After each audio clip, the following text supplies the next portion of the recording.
अलीपुर नाम के गांव में नगमा और नजमा नाम की दो बहनें रहती थीं।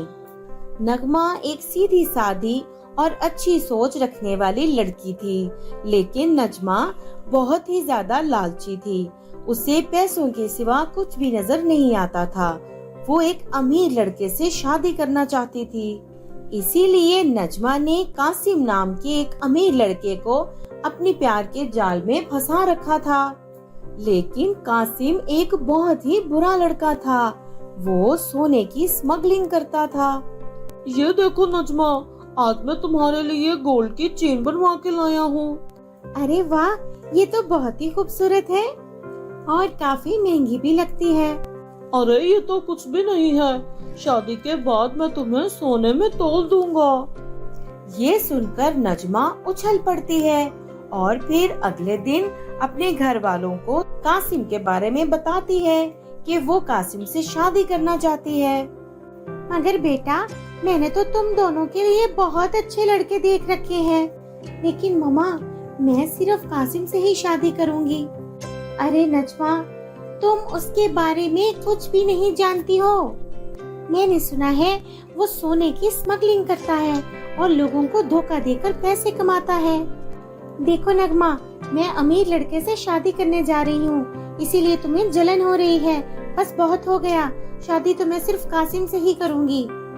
इस तरह नजमा जिद करके शादी कासिम से कर लेती है और फिर कुछ ही दिनों के बाद नगमा की शादी भी नोमी नाम के एक लड़के से हो जाती है। नोमी एक मामूली सी नौकरी करता था, इसलिए हमेशा नगमा के घर में पैसों की तंगी बनी रहती थी।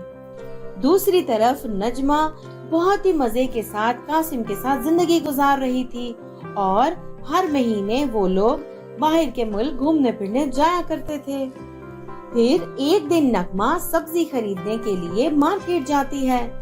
बहन जी, आपके 500 रुपए हो गए। अरे नहीं, मेरे पास तो सिर्फ 200 रुपए हैं। आप मुझे ये सब्जी दे दीजिए और आपके बाकी के पैसे मैं जल्दी दे दूंगी। अरे नहीं नहीं बहन जी, मैं यहाँ पर कोई सेवा करने के लिए नहीं बैठा हूँ। अगर आपके पास पैसे नहीं हैं, तो आप 200 का ही सामान ले जाइए। इतना कहकर दुकानदार नगमा के थैले से सामान निकालना शुरू कर देता है। इतने में वहाँ पर नजमा आ जाती है। अरे नगमा, तेरी ये हालत देखकर मुझे तो तुझ पर बहुत तरस आ रहा है। काश तूने मेरी तरह किसी अमीर लड़के को फंसाकर उससे शादी की होती। देख नजमा, मैं अपने शौहर के साथ बहुत खुश हूँ। रही बात पैसों की, वो तो आते जाते रहते हैं। इतना कहकर नगमा वहाँ से चली जाती है। फिर एक दिन नगमा अपने शौहर के साथ कहीं जा रही थी, तब उनके पास एक लॉटरी बेचने वाला आता है। एक लॉटरी टिकट खरीद लीजिए भाई साहब, हो सकता है आपका इनाम निकल आए। पूरा 1 करोड़ का इनाम है और टिकट की कीमत सिर्फ 100 रुपए है। अरे क्या कहती हो नगमा, लॉटरी का टिकट खरीद लें? 100 रुपए लगाकर किस्मत आजमाने में कोई हर्ज नहीं। चलो एक टिकट खरीद लेते हैं, इस बहाने इस बेचारे की भी टिकट बिक जाएगी। और वो टिकट खरीद लेते हैं।